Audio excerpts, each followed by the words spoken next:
Hello, this is Brian Foster, and welcome to our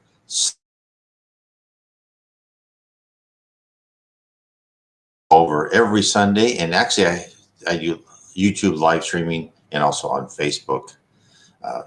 Your spiritual journey every Sunday and Tuesday night. So welcome aboard. I'm really happy that everyone is here. Let me get some people coming.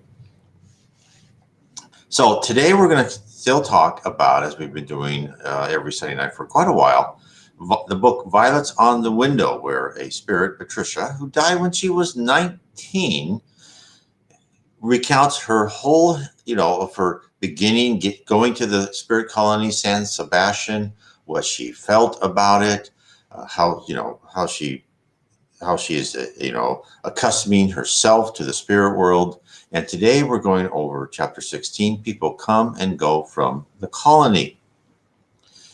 So before I start, please hit the subscribe, hit the bell, and hit the like button. That would be very wonderful if you could do that. And if you'd like to comment, please comment.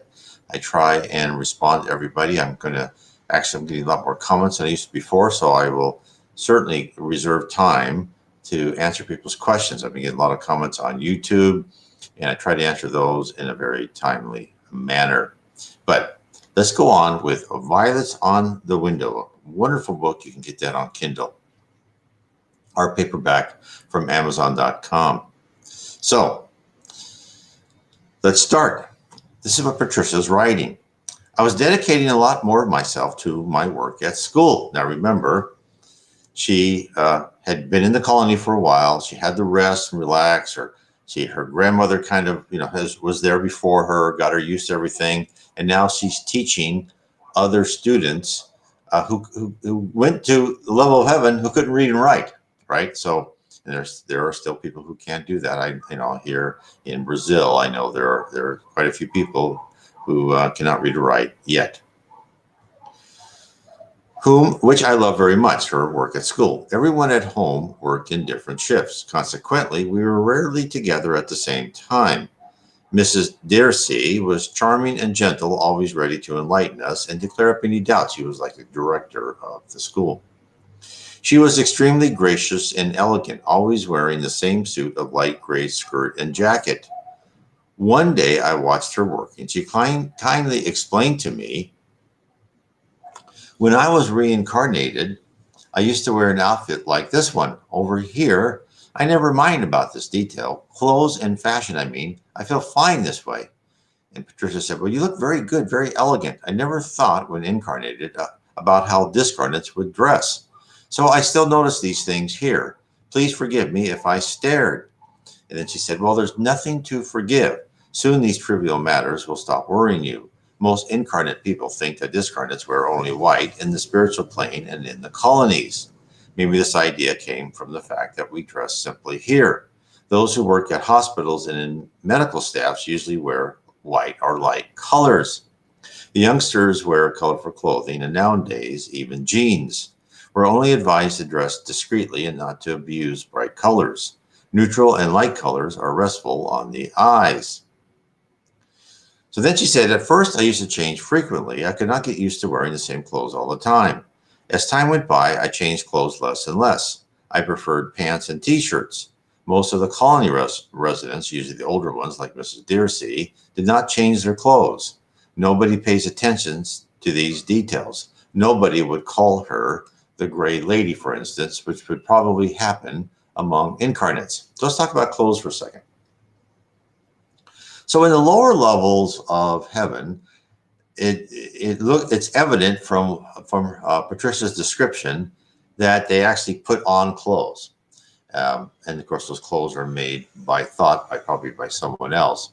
But that's not really necessary. It's not necessary for spirits with the advanced learning of creating their own clothes, of creating, because you are your spirit. And then your paraspirit, and your paraspirit, because you don't have your body, your paraspirit is connected to your body when you're incarnate on Earth. But when you are in the spirit world, you don't have your physical body, you just have your spirit and your paraspirit. Well, your paraspirit still covers you in the manner that you think of yourself. So if you die when you're 80, you might want to look like you're 40.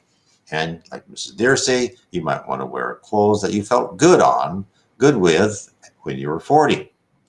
And probably Mrs. Dearsey, which she probably didn't tell Patricia if she's at a higher level, is she probably made those clothes with her mind. Now, let's go something over.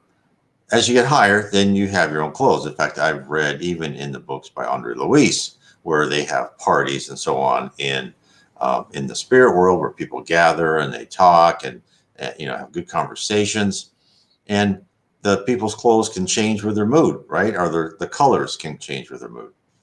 Then I've also read even higher levels where a spirit was saying, you don't really need clothes. If it's not unusual if you're just around your own house, the house that you made by thought, that you wear nothing.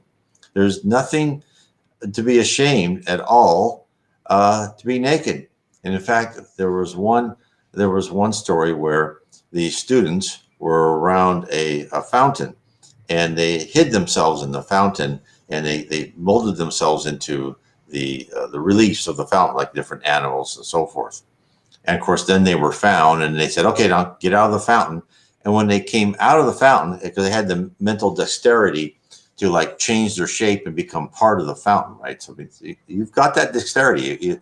The amount of freedom you have of your creativity to look how you want to look is amazing. Of course, that's why in the lower zones and so forth, spirits can come up and look really frightening and monstrous if they want to. And sometimes they look monstrous because that's their personality that shows externally. But in the higher levels, so they were formed as, like animals or other parts of the relief in this fountain, of little sculptures. And then when they came out, they had to rematerialize themselves in their regular bodies, right? Their regular paraspiritual identities of themselves. And then they found out that the effort to do that was so much that they forgot to put clothes on, and they all came out naked. And then they said, well, then they all laughed at each other when they did that. It wasn't like a big deal at all. So there is no shame, like Adam and Eve. There is no shame in the spirit world. You're just who you are, and you love each other, and you all accept each other. So that, just to let you know, that's kind of the idea of clothes in the spirit world. In fact, a lot of times when I read about sightings and appearances of Jesus in the spirit world, it usually says he just wears like a simple tunic. And a lot of higher spirits will just wear either like a robe or a tunic with maybe a belt. And a lot of times you'll see in that they'll have like a color of a stone somewhere on their tunic. And that color of the stone, maybe epaulets or, who knows where exactly, kind of shows what they're doing and what group they belong to. So you should be able to, a lot of that, when you see higher spirits, if you can see their clothing, if you're a spirit, you can pretty well determine what level they are and what kind of group they belong to, I believe. This is things I've read. Don't believe me completely, but this is what I've read, that a lot of times they can tell by the stone, the color of the stone, what group they are. So I carry on with Patricia. So this kind of just gives you kind of the normalcy of the spirit world, right? It's not like everything just completely strange and everyone's thinking of some weird shape or some outlandish outfit. Everyone's kind of like, okay, I'll wear a tunic, or I'll just wear jeans and a t-shirt, and I'm going to go about my business. And that's like the low priority of my life of what I'm wearing. Whereas here on earth is like a lot of people's highest priority. So then she said, my students were lovely. Everyone was well-mannered and eager to learn. They also rarely changed clothes. Most of them worked in the morning and studied at night. The school had grouped them according to their individual learning abilities. There was a class for those who learned easily and another for those who had more difficulty. I taught the latter. They were aware of this grouping, but did not feel ashamed. Rather, they felt encouraged to learn. Usually, I had to explain each lesson several times, yet I was happy to do it. I had more free time since I was sleeping less and less. So I decided to work the morning period too. So for those who haven't been here, so she's sleeping less and less. So as a spirit, you don't need to sleep. You don't need sleep. and you don't really need food. You might want water and sunlight. That's your sustenance, because you are more of an ethereal body, and you need a lot less energy to power what little matter, because now as a spirit, you are a ratio of matter and energy. And then as you go higher and higher, you are more energy and less matter. As you go lower, right, you're more matter, less energy. Of course, here on Earth, in the physical universe, we are mostly matter and some energy. So, but, and as she's getting out of the habit of sleeping, which, you can work 24 hours a day if you want, but most people don't. They have just as she has her leisure period to do what she wanted to. But she enjoyed teaching. And this is the other really important revelation of the spirit world for us here on Earth in our little immature cocoons, is when you work in the spirit world, you decide what you want to work at, and you work at something you really love, and you're surrounded by people who support you and love you too. And you don't have all of this backbiting and gossip, because if you had anyone that would try and maneuver themselves around you to have a promotion, they would say, well, you don't belong, you don't belong in heaven, right? For all of those of us who've worked out in the real world, in the corporate life, we know that that's all too, it's it's not the exception, right?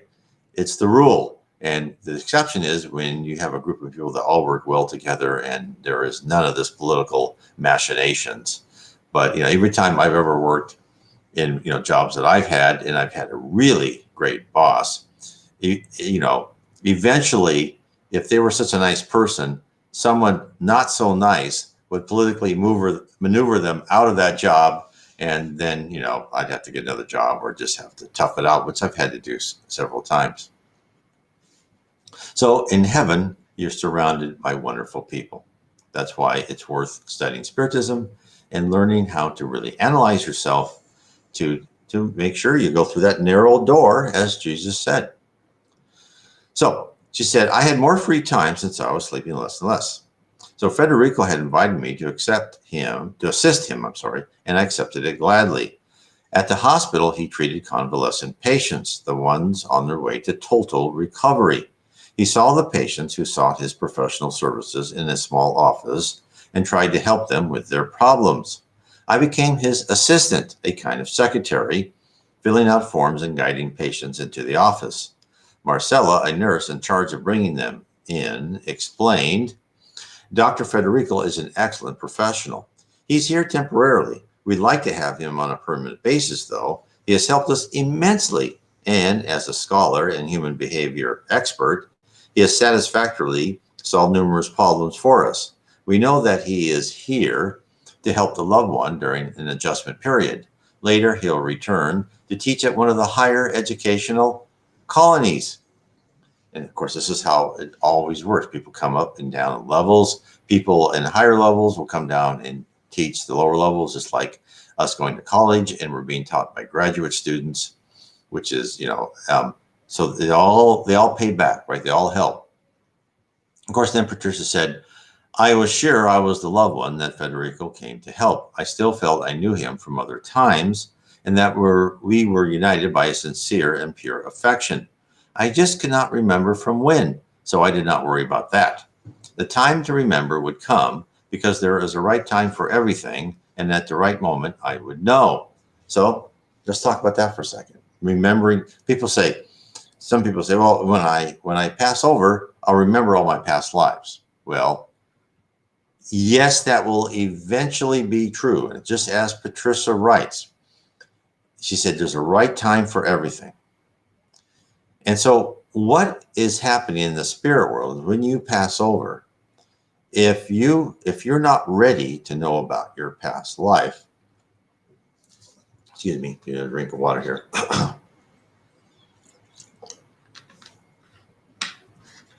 Because your past life could be extremely disconcerting. I mean, you could find out that you were not a nice person at all in your past life.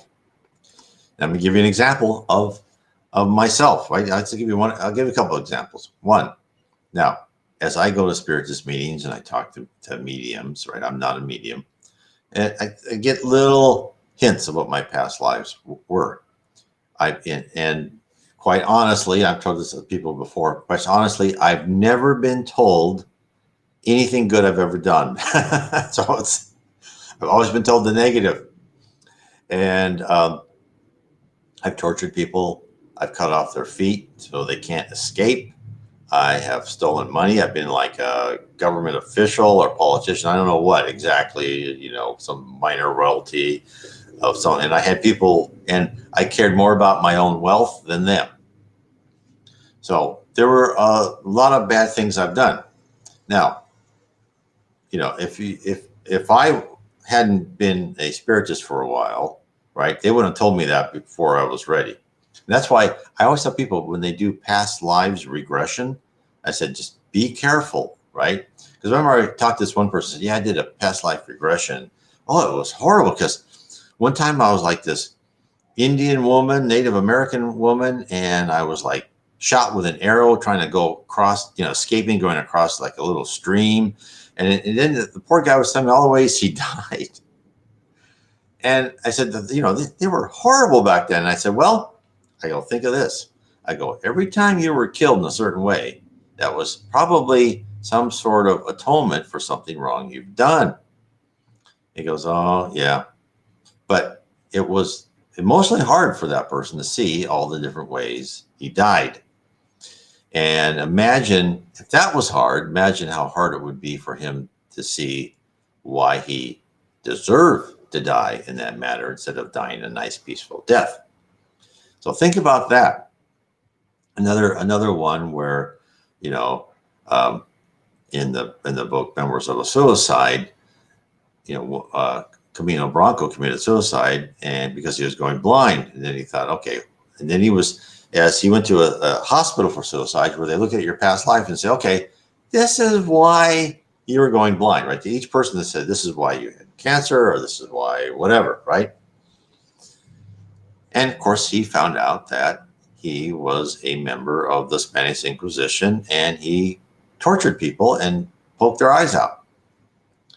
And that's, and so and of course, this shows you how light we sometimes pay for the wrongs we have done. He went blind at an old age. No one poked his eyes out. But he did that. No one did that to him. The spirit world said, okay, I want you to find out what it's like not to see. And so when people really say, oh, I've really had hard trials.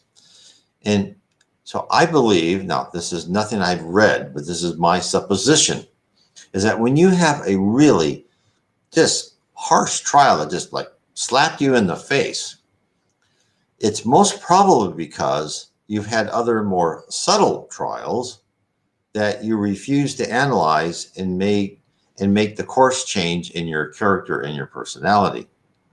That's why it's so important to analyze your actions and what happened to you every day, every week, whatever periodic basis you would like to make it, and say, okay, what can I learn from that? And the one thing to never learn is to whatever happened to you is to say, oh, something bad happened to me, I'm going to make sure other people get punished. Like, the typical person who had a bad, girlfriend or boyfriend, and then they go out and, who did them wrong, and then they go out and try to get revenge on people who had nothing to do with that original girl or boyfriend, but just they wanted revenge against, that whole class of people. That is something you never, please, never do that. That is because what's going to happen? Your next life, you're going to get it even more until finally the light goes on and say, I didn't like what they did to me, so I'm not going to do that to anybody else. That is what you want to learn. So that's why, if the spirits will tell us, if you want to boil down Spiritism into its most elemental summary, it's follow the golden rule. Do unto others as you would have others do unto you. Very simple sentence, but extremely hard, because after all, each one of us, we have the right to do whatever we want, but everyone should be nice to us, right? We can always rationalize that. And that's why I tell people, try not to rationalize anything going against your conscience. So anyway, so that's also at the right moment, which he's talked about our memory, that when you are mature enough to be able to handle the strange things you've done as in your past lives, then that will open up to you. If you're still a bit immature, it won't open up to you. And I've just heard little hints. I don't know my past lives, and the spirit world really says it's not really worth the time and effort to do past life regression. But if you want to do that, and I would say go into that and say, okay, on my past life regression, tell me what I've done wrong and help me learn what I'm supposed to do better in the future. That's probably the most positive approach you can take for past life regression if you have to do that. And then it's also, people always want to know the future, right? How can I, so people always tell me a couple of things is, how can I become a better person if I don't know what I did in the past? And why can't God just tell us the future, right? Well, there's good reasons that we're not told either one of those. One is, don't underestimate the genius of the spirit world to provide the correct stimuli to have you change your character in the manner that you should. Don't underestimate that. It will happen. If you analyze, if you at all are cognizant that you are a human and instead of being completely selfish and self-centered, and you analyze your actions, what you did right and did wrong, as any normal person should do, you will learn what to do and not to do. That's guaranteed. Now, as to the future, no, you're not going to be told the future, because you're always here, have to work, you have to strive, you have to grow, right? They're going to say, well, a year from now, you're going to inherit $1 million. Okay, well, I'm just going to sit on my lounge chair and do nothing and wait. This would be great. That's not going to be allowed, unfortunately. So I'll keep reading from Patricia. Jamie, one of my students, invited me to a small party at his place. They were going to say farewell to one of his sons who would reincarnate soon. Please come, Patricia, he said. We want to encourage him and wish him a productive reincarnation. I took Grandma with me. Jamie's house was very pleasant, as every other house in the colony. He lived with several relatives. The reason for the gathering was that his son, Lionel, would soon return to the flesh, and like everyone else over here, he was afraid and insecure, since he knew the material world is full of illusion. His friends were trying to reassure him. Jamie read the text from the Gospel according to John, chapter 3, verse 1 through 12, in which Jesus explained to Nicodemus that the need for a rebirth. Of course, and after anybody want to look, there's lots of allusions to reincarnation in the Bible, but everyone can interpret it as they want. Afterward, we prayed together, and Lionel thanked everyone, quite touched. It was a nice meeting, and later Jamie's grandson played a guitar and sang beautiful songs. And then Patricia said, it's so strange to throw a party for a spirit about to reincarnate. To her, she said that to her grandma, and the grandma said, well, not really. Lionel's friends were just saying their goodbyes while encouraging him. That's life. Unfortunately, not all who are about to reincarnate receive this attention. We said our sincere goodbyes to Lionel, and I wished him much success in his reincarnation, which would be a blessing towards his evolution. Now, let me stop there for a second. This is why the books the whole series of books by André Luiz, written by the great Brazilian medium, Francisco C. Xavier, also called Chico Xavier, and I usually refer to him as Chico, is so interesting. Because in one of the books, I forgot which one, Andre is talking about people who are getting ready for reincarnation. Now, when you're getting ready for reincarnation, it's not like, oh, you're going to be reincarnated, we're just going to randomly put you somewhere. Now, if you're on the lower zone or the dark abyss, the spirit world will plan out what you need to go through. But when you're on the levels of heaven, you're actually working with other spirits, higher spirits, more intelligent, wiser, I should say, maybe not more intelligent spirits than you, as far as, okay, what kind of life do you need to have in order to learn the lessons you need to? And also, could you have one of the missions, maybe help a spiritual center or do something to help people's spiritual growth on earth, because we're here on earth to help each other and help the whole collective humanity rise and become spiritually pure someday. So in these books, what's very interesting is the fact is that Andre Luiz's, states that most of the people fail. And this is why, Lionel, you think, well, why is he afraid? He's going back to earth. Because they don't say the percentage exactly, but I would think it's probably in the 70, 80%, maybe higher range that don't improve, and some of them actually go backwards.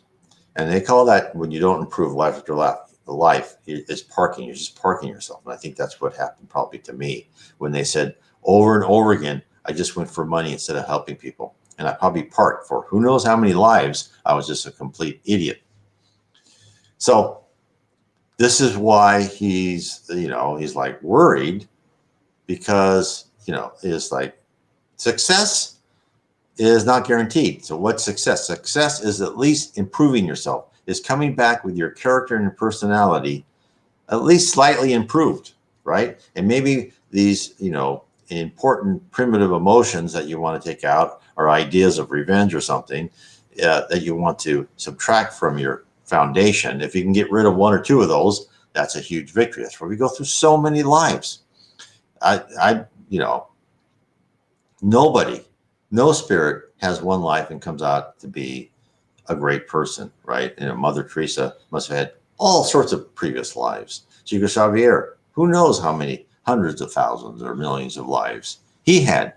So this is why Spiritism is so interesting for us, as far as making us calm and cool under every situation.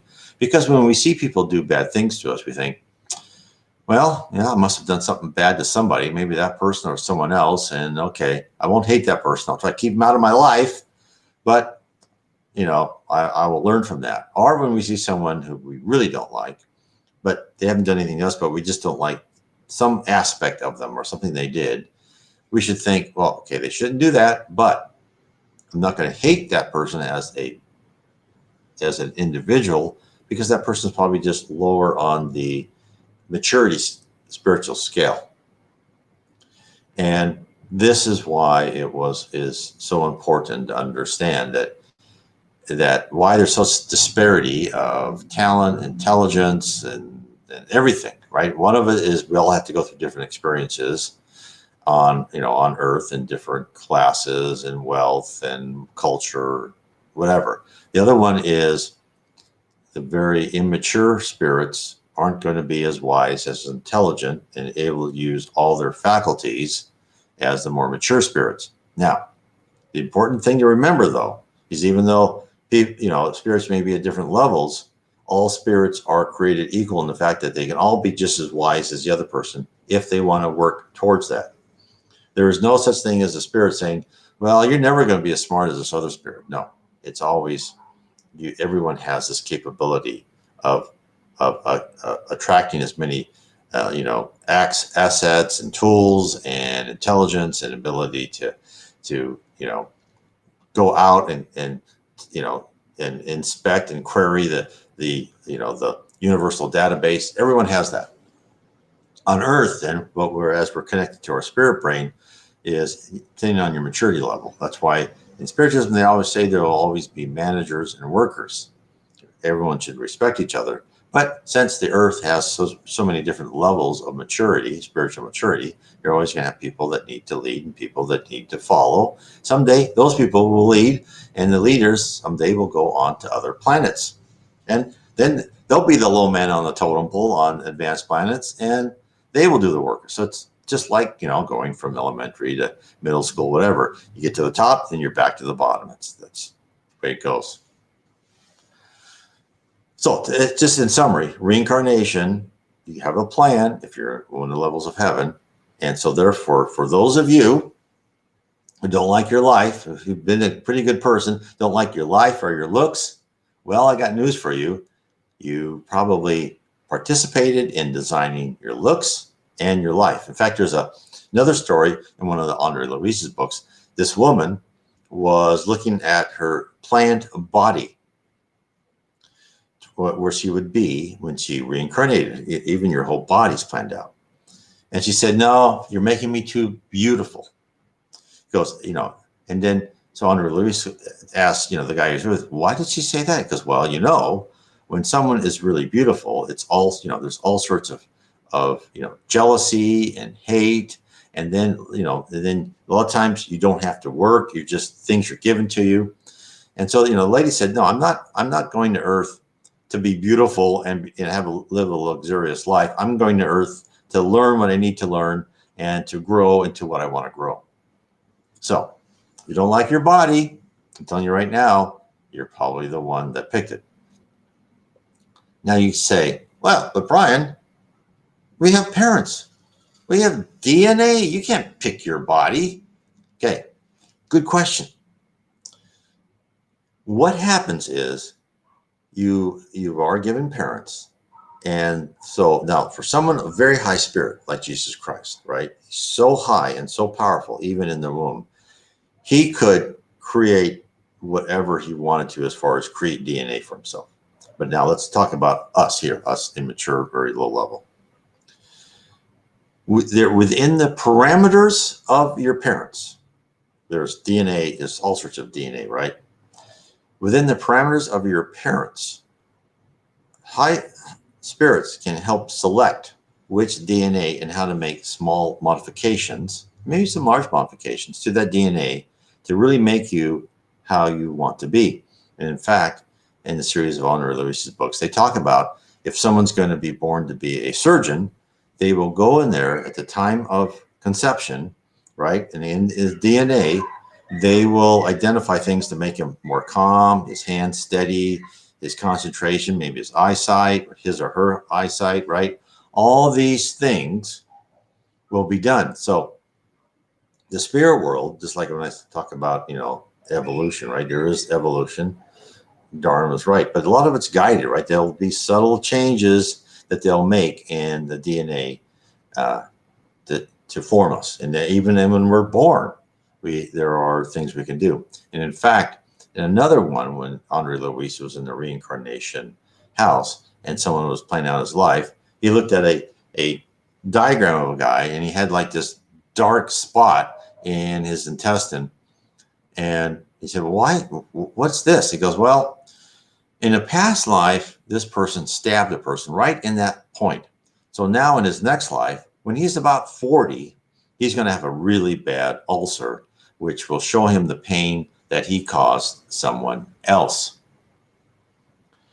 And so I think a lot of that within our DNA, there's all sorts of these little targets. Because, when DNA was first introduced, scientists said, well, there's a lot of junk in there. Most of it's just, as far as, like blue eyes or dark eyes or whatever. Most of it's not, there's not anything to do with that. Well, I don't believe that. In fact, we are now finding out more and more DNA has something to do with us. But I think it's they've actually proven that DNA itself is very dense and can hold a lot of information. And I think this information is all part of our body when we're going to have major illnesses. A lot of it's just going to, no matter, if we smoke or don't smoke, although smoking, I'm sure, is going to hurt you. But I'm just saying some of these illnesses or changes will happen no matter how healthy you want to be.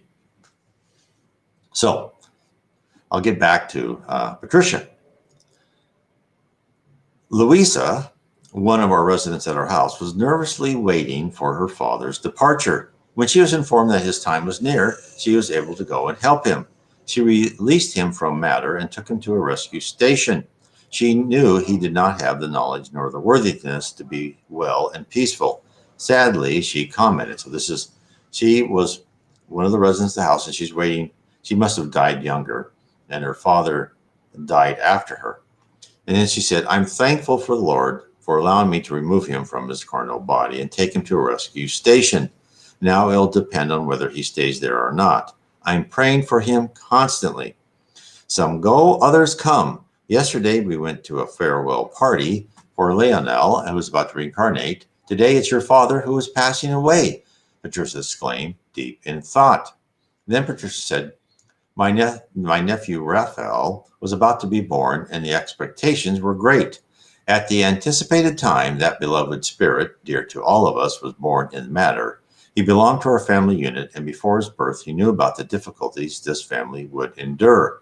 He charmed all of us, particularly my mother, when he started crying. He would only quiet down in his grandmother's arms, reminding me of my mother's life reality. Some go, others come. Now, again, in the spirits book, they tell us how spirits are born. And what they describe is there's an egg right in the womb, and the spirits many times will pick that particular sperm because it will have the right combination of DNA that they wish to fertilize that egg. And when that egg is fertilized, the soul, the spirit of that person would like just come smaller and smaller and smaller, and it would go into that fertilized egg, and it would be like the son or daughter would be with the mother, and it would just be like kind of on it, and it would just shrink, and it would just go into the fertilized egg.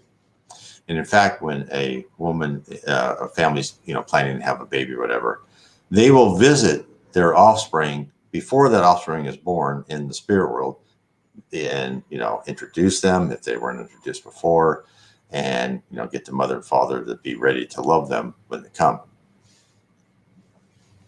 So then Patricia said, Arthur gave me a poster of my nephew to hang on my wall in my room. To make photographs appear is easy for those who know how to do it, yet it is not that hard to learn. At the school, there are courses on how to use the mind's force to materialize on a piece of paper or wherever a drawing, a photo, etc. At home, everybody has photographs. The walls in Grandma's room were covered with pictures of her children, grandchildren, and great-grandchildren.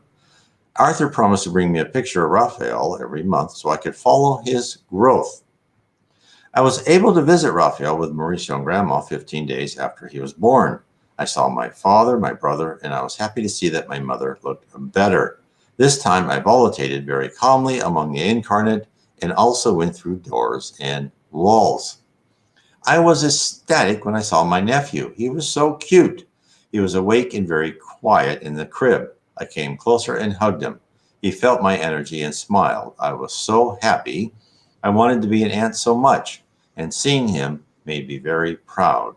It was wonderful to be an aunt. It's wonderful to be an aunt even in the spirit world, so people can be aunt and uncles. This is why, no matter how lonely you feel or abandoned you are, I am absolutely sure there are past family members that you may not even know about, right, who are in heaven trying to help you and sending you good thoughts. And what you just need to do is open your mind up and let those thoughts come in. Let the goodness in. Use your conscience to filter. If you're getting bad thoughts, filter those out. But just know that there's always someone interested in your progress. And I talk a lot about this, about reincarnation and the way you're born and what decisions you go through. In my book, The Case for Reincarnation, and go through everything that was said in the series of Andre Luis's books, which I think would be very helpful for people to really understand how all this works and how much you really have to do with it if you are at a level of where you go into heaven. Now, as Chico Xavier said, about 30% of us, when we pass on, actually go into heaven, and the other 70% stay on the lower zone or under. I think it's important for people to understand how all this works. Therefore, especially like if you see people born with disabilities and all those things, know full well that those people are just completely cognizant, normal spirits in the spirit world, but they were given that as a trial for a reason. It wasn't just random punishment, or when someone goes through a tragic accident, something happens to them. That was all for a reason. It wasn't, the spirit world, God, Jesus, never punishes us. What, of course, like kids, right? When you have a child and you say, go stand in the corner, and they cry and they think that you're like the worst parent in the world and you're punishing them, you're actually trying to teach them a valuable lesson. Because after all, don't you want your child to be civilized and ready for civilization and for the adult world? Well, the spirit world also wants us to be civilized and ready for the spirit world. And we're not ready for the spirit world until we control something very important, and that is our mind. We have to learn to control our thoughts and our emotion. And once you do that, you'll start graduating and go higher and higher. In fact, many people say when you are a spirit and you reincarnate, it's not like you're going on a upward trend. You're getting better every life, right? It's more like, I think, what is that you all you're parking like I've done in the past, and all of a sudden it's like the light turns on, and then you start accelerating rapidly. That when you finally understand that, oh, I'm not on Earth to have multiple houses and a yacht and to give myself pleasure all the time. I'm on Earth to do the one thing that I can take back with me, and that is a better personality and character. And, so that's why, you don't have to be passive and say, oh, I accept whatever I'm giving and I'll just be poor because I've had a terrible job. No, you can go and you can educate yourself, try to do better, but just don't try and get ahead by walking over other people and being dishonest, right, about anything. So if you have any questions, now I'm at the end of the chapter 16, people come and go from the colony. And I just want to leave here that the other thing to understand about you as a spirit is my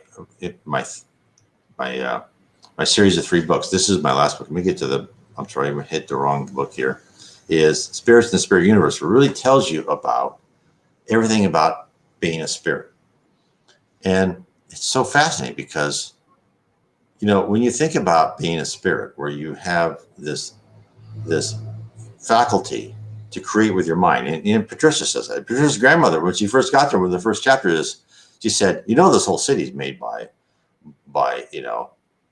logical construct, by people thinking. And as you go up now in these lower colonies, the houses are made for you, they're ready. As you go higher and higher, you make your own house, you make your own mansion, you make your own palace, you make your own gardens. You could make your own oceans and mountains if you like, most probably.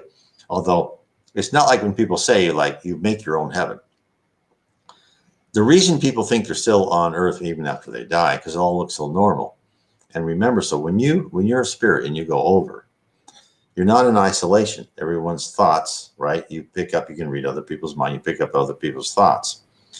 And when they see the environment and the scenery, all becomes normal to them. Of course, then that interlaces with your thoughts, and it becomes normal to you. So you adapt yourself to the construction of how higher spirits created that environment and that scenery. And as you go higher, you then adapt yourself to kind of how higher spirits did that scenery, unless you consciously want to change a small part of that.